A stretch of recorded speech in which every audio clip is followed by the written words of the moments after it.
नमस्कार, मैं हूं आपके साथ राधा अग्रवाल और आप देख रहे हैं भारत एक्सप्रेस का डिजिटल प्लेटफॉर्म। बात करेंगे दिल्ली की। दिल्ली के मुख्यमंत्री रेखा गुप्ता ने आज बजट सत्र को लेकर एक महत्वपूर्ण प्रेस कॉन्फ्रेंस की। इस दौरान उन्होंने घोषणा की कि दिल्ली विधानसभा का बजट सत्र 24 मार्च से 26 मार्च के बीच आयोजित किया जाएगा।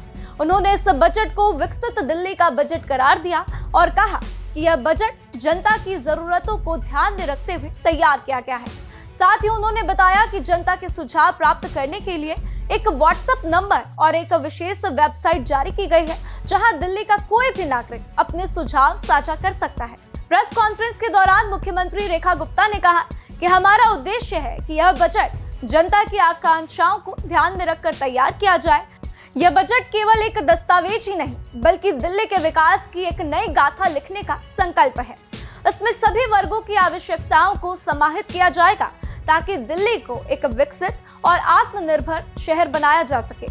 उन्होंने आगे कहा कि जनता से अधिकतम सुझाव प्राप्त करने के लिए सरकार ने कई स्तरों पर प्रयास किए हैं। इस संबंध में सरकार ने एक वेबसाइट लॉन्च की है और एक व्हाट्सएप नंबर भी जारी किया है, जहां दिल्ली के लोग अपने बहुमूल्य सुझाव साझा कर सकते हैं। मुख्यमंत्री ने बताया कि सरकार विभिन्न समूहों से सीधे सुझाव लेने के लिए विधानसभा में विशेष सत्र भी आयोजित करेगी, जिसमें 5 मार्च को महिलाओं के सुझाव लिए जाएंगे, 6 मार्च को व्यापारियों से सुझाव प्राप्त किए जाएंगे और इसके अलावा सरकार के मंत्री खुद जनता के बीच जाकर उनकी राय लेंगे ताकि बजट को और भी अधिक समावेशी बनाया जा सके। रेखा गुप्ता ने आगे कहा कि हम चाहते हैं कि दिल्ली के नागरिक खुद अपने शहर के विकास में भाग लें। हमारी सरकार जनता की सरकार है और उनकी राय हमारे लिए सर्वोपरि है। प्रेस कॉन्फ्रेंस में मुख्यमंत्री ने यह भी स्पष्ट कर दिया कि उनकी सरकार जनता से किए गए हर वादे को पूरा करेगी। उन्होंने कहा कि हमने जनता से जो भी वादे किए हैं उन्हें पूरा करने के लिए हम संडे को भी काम कर रहे हैं। पहले विकास कार्यों को लेकर बहाने बनाए जाते थे, लेकिन अब दिल्ली का नया इतिहास लिखा जाएगा। हम दिल्ली को विकसित शहर बनाने के लिए पूरी तरह से समर्पित हैं। उन्होंने ये भी कहा कि उनकी सरकार पारदर्शिता और जवाबदेही को प्राथमिकता देती है।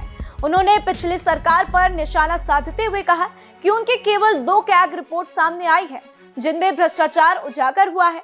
उन्होंने कहा कि अभी और 12 रिपोर्ट आनी बाकी है, जिनसे और भी घोटालों का पर्दाफाश होगा। रेखा गुप्ता ने बताया कि सोमवार को विधानसभा में सीएजी हेल्थ रिपोर्ट पर चर्चा होगी।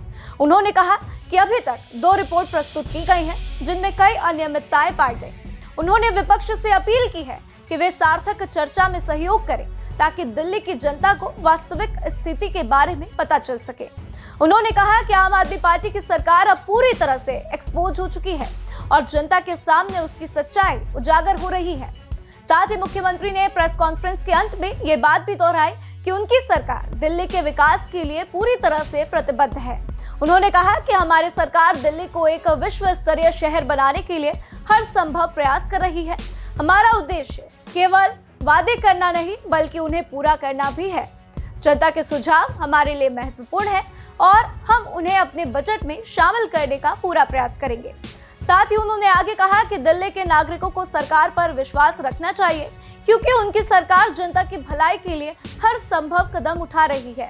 उन्होंने आश्वासन दिया कि यह बजट दिल्ली को एक नई ऊंचाई तक ले जाएगा और इसे एक विकसित और आत्मनिर्भर शहर बनाने में महत्वपूर्ण भूमिका भी निभाएगा।